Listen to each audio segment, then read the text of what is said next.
Thank you, Chairman. Good morning, everyone. Let me start by saying we come in peace. And I think, as you've said, I've noted my chairman, it's good he has pitched it there. My work is very simple. And I'll start on something that he said. And this is something I really like.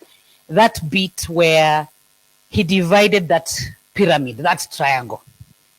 Why do I like that? Because more often than not, when people see the tax man or woman, they see problems. Now, when the chairman talks about changing that logo, it just means even if it became a cub, chairman, or a kitten, the work to be done, we call ourselves a necessary evil, as he has actually set out. Collection of taxes is just inevitable. As we said, two things in life, yeah? Death and taxes. So we come in peace and we believe that we are now talking amongst friends. Now, every market, sometimes when it's said in Kiswahili, it even sounds better. Every market has its madman. Let me say it in Kiswahili. Kila soko lina mwenda wazimu wake. Kila soko lina wazimu wake. What do I mean? That even, just generally, loosely speaking, even in the family setup, because you know when you see KRA, you see problems, you see people who attach accounts, you see people who clamp you down, you see people who are there to harass and bring your business down, but far from it. Now, I got the sense that when Julian was talking, I got the sense that maybe that might not have been your original speech. I don't know whether I'm right, and I'm not asking, it's rhetorical. It kind of switched and like the tax, and it was a good one because we picked certain things. And for us, in such an environment, it's about picking feedback. Because I think what I picked from you is facilitation, engagement. Let us focus on what it is that we need to do to grow your business, because as we grow your business, it means then revenue is growing. And that actually speaks to the theme of the day, growing business and tax revenue simultaneously. In the morning, it was Tuku, I said, we are shareholders in your business, and you said no. Initially. And I convinced him why. I'm not sure whether I even took like a second or two. But basically, being shareholders in your business means when you thrive, we thrive. When your business grows, when I see, especially like those ones who publish accounts and financials, when I see numbers go up, I smile. And sometimes I take pictures and I send to my people like, have you seen this one? Yeah? These are our good friends, right? No, by the way. No, sikwa ubaya. I thought I said we come in peace. No, it's like now that day I know, even when I appear in the board before chairman, I rock in with a bounce. You know, like I know even with the chairman asking me a question today, I know I'm okay. Yeah? And once in a while, you know, it's important I call you, how are you doing? It's all well. Nasiko ubaya. Like I said, we come in peace. So as we are doing this, you know, some of you, inevitably you have to publish financials, correct? And even when you're marketing yourselves, by the way, it is a good thing. In the same manner, remember, apart from being a tax collector, I mean, you're speaking to a bigger audience. It's not just about the tax man or woman. So you're speaking to a bigger audience. And that should not deter, even for those of you who are not on the stock exchange. So very briefly, and as Chairman said, what are we doing as KRA? Going back to that bit where he described the tax compliance, I call it, I think I've spoken about it so many times, so I've decided to name it the compliance pyramid. And I divide it into three. If you think about a triangle, just like the chairman said, triangle, split into three. The bottom layer is wider. From the tax man's view or lens, that wide base, most of us are there. Happy to comply, willing to comply.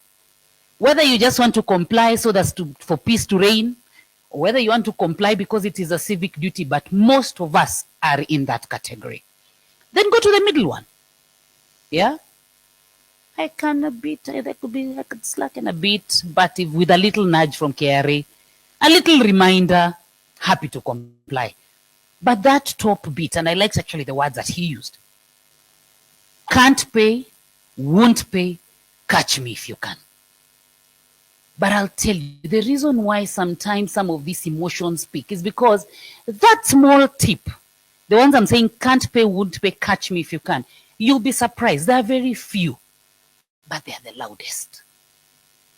They are the loudest, and they would have this thing of, this is what these guys are doing. This is what KRA is doing. This is what KRA, and of course, because it is tax, everyone catches on. And sometimes you actually have this engagement, say, bring us statistics. Tell me, what is the problem? What is happening in your space? And sometimes the statistics don't come. Not to say that they don't come at all. Sometimes they actually do. And you know, as they say, a wise person changes their mind. We have tried taxes. We have tried implementing certain taxes and they didn't work. Now, going back to the earlier point of, as a taxpayer, at what point do you engage with this legislation? Do you wait until the finance bill is published? And then we all start running around in the name of public participation and giving comments. Over breakfast, as I was talking to some of us, I said, you know, from my experience, little or much experience, whatever it is, you know, sometimes when we see these provisions in the law, we always come to the table saying this won't work. This is my view. And this is what I have proposed before. When you come to the table, whether you're talking to KRA or, let me put it this way, when you're talking about to Treasury or to Parliament making your submissions, when you bring a proposal or when you're telling government, let me say government, that this won't work, one, I always advise, don't talk as X. I am company X and I'm thinking this won't work. It helps when you're talking as an industry. And when you come to the table, say, this won't work because of 1, 2, 3, 4, but why don't you try this other route? It might not bring the immediate revenue, but in the long run, this is what will happen. Short, medium term, long term. But more often than not, our reaction is always, this won't work, do away. This won't work. And of course, we do papers upon papers and publications upon publication. Now, back closer home and reading from this. Chairman has talked about the tax amnesty. Please take advantage of the amnesty. More often than not, you know, we're told as tax people, we don't give out often. I think we are known for taking, right? But this one, that's why we are proudly talking about it. I know in the first instance, it ran for 9 months. This one is running for about 6 months, 6 and a couple of days. But being who we are timing June. And even when we do our projections, we look at June. But now that is the time when reality hits us and everyone starts running. And then the thing will be, KRA is not responsive. Please take advantage. It's not too late. Whereas this is a second bite at it, there is no guarantee that the amnesty will be back. More importantly, the likes of the partners like IMF have actually discouraged this, completely discouraged the tax amnesty. So, and remember, the provision on waivers of penalties and interest was repealed. So it does not exist. So if you say, I'm not going to take advantage of the amnesty, you have no opportunity to waive your penalties and interest.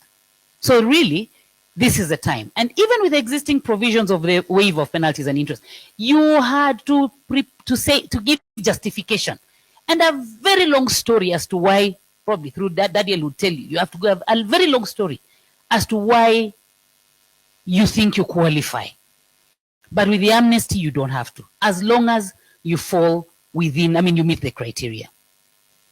Tax dispute resolution, I cannot belabor this.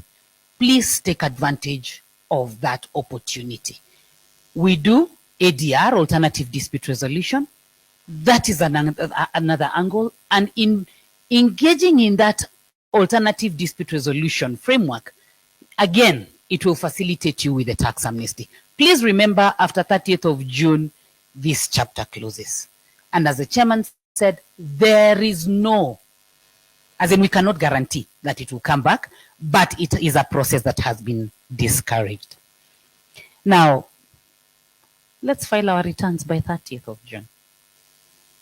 This is the December year ends. This is the individuals.